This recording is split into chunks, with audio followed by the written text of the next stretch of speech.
end of the day, it is about making sure that regular working families of our province all have access to good jobs. Thank you, and I'm happy to take your questions. Premier, is there any concern, we have an emissions cap now, is there any concern that too many approvals can push us up against that earlier than we expected? I don't think so, actually. I mean, in terms of the timelines for getting these pipelines approved and then ultimately built, I don't think so.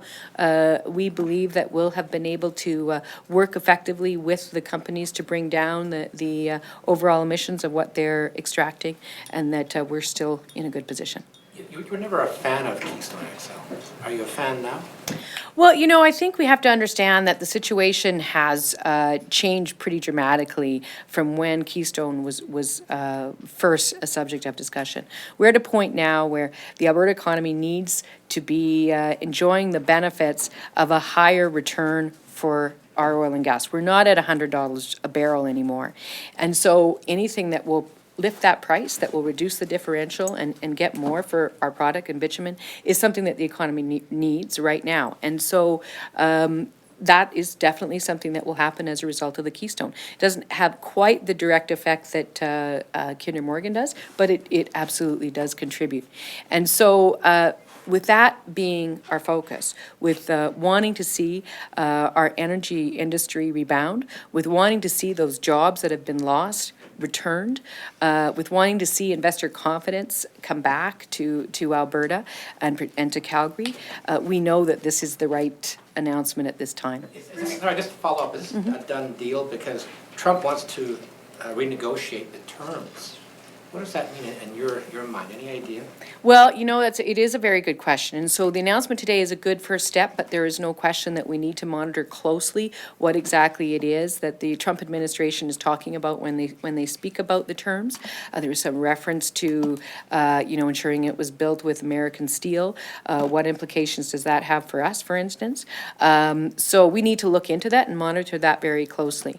And we will continue to do so on behalf of, you know, Alberta industry and Alberta interests. Does that create any concerns for you, though, Premier, that he does want to renegotiate those terms?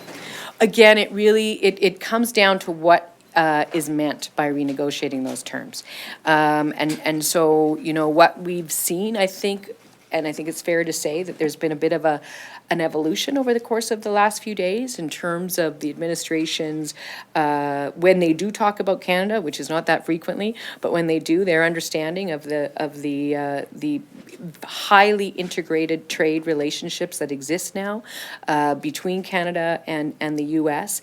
and the mutually beneficial nature of them and the consequences to trying to untangle them. So as we see that understanding growing, we become slightly more or slightly less concerned that recognition will result in a more cautious approach to these issues. Am I completely unconcerned? No. Do we continue to monitor this very closely? Will we continue to monitor this very closely? Will we take or devote quite a bit of attention to engaging with officials in the U.S.? Absolutely. Are you going to Washington at some point? We have nothing planned right now. We're considering that issue right now. We're talking quite regularly with the federal government on the best approach to that matter. We had I think you would know, we had a meeting of the Prime Minister and the Premiers on Friday where we talked about the need to work together and to coordinate our efforts, and so that will continue. And certainly the whole issue of where and at what level provinces can best advocate for their provinces in line with the overall Canadian interest is something that we're trying to work very closely with the federal government and other provinces with. In the meantime, we're certainly in Alberta looking towards bringing together with the appropriate ministers some of the specific sector leaders in industry to talk to them and look at how we can strategize with them to ensure that the best outcomes for those impacted industry going forward. When it comes to any potential renegotiations, do you anticipate there being a large role potentially for the province, or is that more of negotiations with TransCanada? Oh, with On the Keystone XL. on the Keystone. Well, I think it likely is, TransCanada that would be leading some of it, depending, I suppose it really depends on the levers that are exercised, because some of them will have trade implications, they will have legal implications. And so it depends on the kinds of levers that they think that they are exercising with the proponent, and or whether we're getting into the world of them impacting Canadian trade rights. And so that's something that we'll keep an eye on. And again, the federal government would also have a key role to play in that. Why exactly were you not a fan of Keystone in the past specifically? Well, it's not that we've not been a fan, it's that it hasn't been a priority. For us, our view has been, first of all, that we need to diversify our markets, that we can't remain reliant on one market and one market only. And so our focus has been about getting Canadian access to Canadian Tidewater. And that's why we've been speaking about Kinder Morgan and also Energy East, because it's about having that control over access to Tidewater and diversifying your markets. So that it was what underlined much of my position on the matter in the past. But as I've said, that was a position that was developed when oil was at $100 a barrel, and now it's not. And so we have to be conscious of what things will help spur new investment in Alberta and spur new jobs for Albertans who've lost their jobs. And so that's why we're viewing it from a slightly different perspective now. But with Keystone, just to follow up, but with Keystone, you still have access to Texas and to water there. It really depends on the process. There's a lot of refining there. There's still a lot of need for there's still a lot of market for unrefined bitumen there. So the point at which that starts to find its way into the export process as opposed to being used in the U.S. market is not entirely up to us. And so it's not our port, it's not our Tidewater access. Is this And it's a long way from the Asia Pacific. Premier, is this a sign of maybe some, the first sign of some long-term stability with our product, with this announcement and with these pipelines? I think it's, as I say, with both of the pipelines, it's what I've referred to a few times as green shoots. It's the beginning of good news. It's a first step, and in both cases, we need to get those, those pipelines completed or approved fully and shovels in the ground.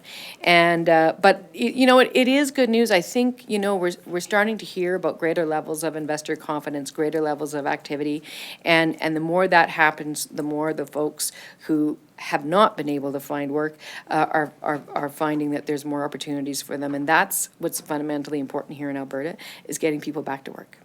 Do you actually really think it's possible to respect your climate change promises, even with this new pipeline? Absolutely, because at the end of the day, the emissions cap is the emissions cap. This isn't about increasing the amount that is extracted. It was always going, the investment in the extraction process in the oil sands has already been made, and it was made on a 40 or 50-year plan. And so that investment's already been made. This is about lower cost transportation. This is about greater levels of profit for the shippers, and then ultimately greater return for Albertans. And so it's about reducing the cost of shipping, not reducing the amount of what you ship, taking it off the rails and that significant drop in the cost of shipping. And then what it does as well is it reduces the differential between because there's a bigger market down there, and it reduces the differential that Albertans suffer from right now. Just want to switch tracks here to child welfare. So we now you've split up the ministry, Human Services Ministry. We have the ministerial panel, and also the AG's report in Child Intervention Services. Are you confident that those three things can work together to solve the issues there? Well, I think that my hope is that the folks that come together on the panel are going to be focused on solutions, finding solutions. What is, people have said, oh, well, we've had lots of panels before, this is another panel. This is a panel that does have all-party participation. My hope is that by doing that, we'll be able to find the kind of consensus that then establishes a level of certainty for the progress that goes forward, a level of accountability, but also a level of sort of collective buy-in where we're all aggressively trying to ensure accountability on the same thing. And so my hope is that that brings about a different level of progress than what we've seen before. You know, we've been doing the same thing for 2 decades, 3 decades. Yes, we're doing something new. Sometimes you just got to do that because you have to make more progress than you have in the past. And so that's what we're doing. And obviously, one element of it will be how do we streamline some of the services that are being provided? How do we make it happen more efficiently? Do we put the resources in to make it happen more efficiently? Those kinds of things. And so I'm hopeful that we'll make some progress. Take Fletcher's question, then we're going to go to the phone lines. Just back to the Keystone, given your commitment to getting Alberta's product to Canadian Tidewater and the approval of Line 3, Kinder Morgan, how much room do you think Canada has to move then with negotiations with Trump? Is this something that is easier to say, no, this is what we need, or we can walk away? Is that, how likely is that? Well, I don't want to speculate on that, and I wouldn't actually engage in negotiations that I'm not directly party to with a world leader in the media. So I'm not really going to talk about leverage, but you know, I think that generally speaking, Canada needs to be strategic. I think that, as I've said, Keystone is good news for the oil and gas industry, and we're going to work with our partners to do everything we can to help them get the deal that they need. But we're also pleased, I mean, we're aligned with the federal government in that we also collectively understand the strategic importance of getting Canadian access to Canadian Tidewater. And so I think that they don't run at odds. I think that we can work together on it, and that's what we'll do. We're going to go to the phone lines now. Operator, please put through the first caller. Your first question is from Don Braid of the Calgary Herald. Your line is open. Premier, the NDP has long argued for less export to the States in order to refine more at home, and you've now got Kinder Morgan, which I guess partly fulfills your wish not to be exporting so much to the States. But I wonder how you reconcile the long-standing position of the party against sort of unrestrained exports and dependence on one market with your approval today of what's going on with Keystone, because your enthusiasm for Keystone has not been noteworthy in the past, shall we say. Well, as I've said before, Don, I mean, the issue is this. First of all, a lot of the previous commentary that I've given around Keystone was stuff that we were talking about when oil was at $100 a barrel. And we know that Keystone being approved now will help raise the price of oil, which is something that needs to happen in order to bring investment back to Alberta, back to Calgary, and to bring back those jobs, which are so important to all Albertans. So that's one of the things. The other thing is that at the end of the day, by moving forward with Kinder Morgan, for instance, what we are doing is we're giving our industry the ability to diversify and to be strategic in where they ship and what markets they move towards. So we are making progress there. And at the end of the day, Keystone is not necessarily about massively increasing production or anything like that, because we do have our climate change plan in place, but what it is about at this point is shipping at a better price, and that helps producers in Alberta, that helps the Alberta economy. Thanks. Operator, please put through the next caller. Your next question comes from Justin Gianovetti from the Globe and Mail. Your line is open. Thanks. Premier, you were just talking about the how this helps with diversification in terms of the Trans Mountain pipeline. I guess what I'm wondering is the Trans Mountain approval was to expand an existing pipeline, and now Keystone XL is to expand an existing network. While there might be greater volume, doesn't this just lock Alberta into the status quo? I think that with the amount of increased transportation capacity through Kinder Morgan, I think that's quite a significant departure from the status quo. And I think it allows for much greater access to the Asia-Pacific market, which is really where we've got to go if we're going to really genuinely diversify our markets. Now, there's still the issue of the east-west pipeline, or, traffic, energy east. And so there's still opportunities. And frankly, I think there will likely still be a market for that as well. So this is something that helps, but I don't necessarily think it locks in. I just think it gives us greater options, and we can exercise those options strategically going forward to bring about this overall outcome of diversifying our markets. And then just as a quick follow-up, this approval from the United States has come in the fourth full day of Mr. Trump's fourth full day in office. I guess what I'm wondering here, though, is it hasn't been the most delicate of approvals in that way. Are you concerned that some anti-pipeline activists in Canada might get a new boost of energy from the way that this has been pushed through? Well, I mean, I think that, there's going to continue to be debate on this issue across the continent, not just in the U.S., but in Canada. I think the nature of debate in the U.S. Bears watching and monitoring. And I don't think that any of us can predict the future. This is why we're working very closely with our officials in Washington to keep track of how these matters are navigating their way through the decision-making process, why it is that we're going to be working closely with the federal government as well on how to move forward on this issue as well as a number of other trade issues.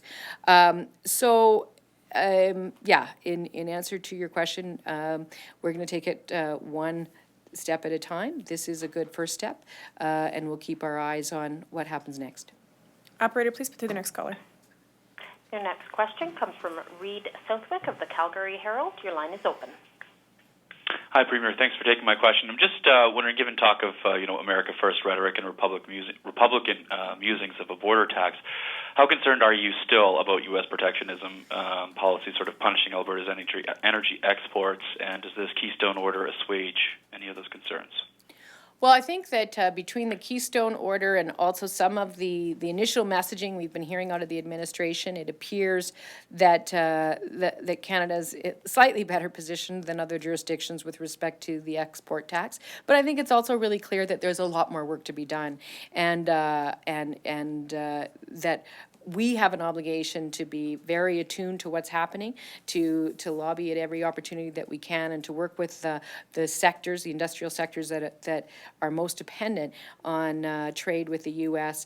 To make sure that we're on top of it and that we're lobbying with the right people. I think the facts are in the favor of Canada. I'm not going to talk about what is going to happen from the U.S. or what decision they will or will not make, because I can't begin to predict that. What I will say is that I think the facts are on our side. I think the substantial amount of integrated trade, the relatively equal nature of the trade between the U.S. and Canada, are a set of facts that actually argue for stability, not changing a whole bunch of things. And certainly I think that's the case that our officials have been making, and I think federal officials and other provincial officials too have been making, and will continue to do that. Okay, thank you. Operator, please put through the next caller. Your next question comes from Mac Olson of Smoky River Express. Your line is open. Good afternoon, Premier. A couple of questions. Do you feel that you'll have to offer reassurances to environmental groups over any concerns they have about the Keystone XL pipeline? And go ahead on that first one. Yeah. I don't think so, because the climate leadership plan that we put in place remains in place. And I am confident that energy producers in Alberta who signed on to it, who are going to be working so hard to reduce their emissions in the oil sands, will continue to do that work. Because, I think one of the things that you have to, is particularly with the oil sands, I mean, this is an industry that, unlike, other parts of oil and gas, it doesn't stop and start on on a 6-month cycle. I mean, investments are made on 20 or 30-year cycles at the minimum. And so regardless of what the political climate is in any given jurisdiction at any given time, what we know, and what quite frankly most progressive leaders in industry know, is that there's going to be a world demand for more progressive, more sustainable, more responsibly produced, non-renewable energy product, oil and gas to be specific. And so what we've started through our climate leadership plan is something that not only will help us now, but will help us 10 years from now, 20 years from now. It's about planning for the future and putting in place the tools to truly be able to develop this resource sustainably and responsibly. And so I think that the potential increase in investment and increase in price that comes from Keystone will help the energy industry to do that repositioning work that they've all agreed to do anyway. And I don't think that the two are in contradiction with each other. Okay, and so you don't feel that today's announcement from the U.S. government will in any way complicate your work with the federal government or the other provinces over energy policy development then? No, we don't think so. I think we can continue on exactly the path we were on before, because it was the right path. Okay, thank you. Yeah. We have time for a final question. Operator, please put through the next caller. Your next question comes from Ethan, I apologize, Ethan Liu from Reuters. Your line is open. Hi. Given that Keystone XL primarily benefits Canada and that supplies through the pipeline will actually compete with the products from the U.S. shale and other producers, are you concerned about that the new administration will demand greater concessions or be very protectionist? Well, as I've said, I think, we need to be very diligent with respect to the changes that are happening on all levels of trade engagement with the U.S. because obviously Canada has a very close relationship. And so that's what we're doing. When it comes to bitumen versus lighter crude and shale gas, those are two different markets. So at this point, we're not really competing with U.S. providers on that particular product, but we have to keep an eye on it, absolutely, and we have to keep an eye, generally speaking, on all the different trade relationships that are frankly affecting all the different sectors in Alberta and in Canada, because we need to make sure that all parts of our economy are able to be preserved and grow under the new administration. Thank you. Thanks, everyone. Thank you.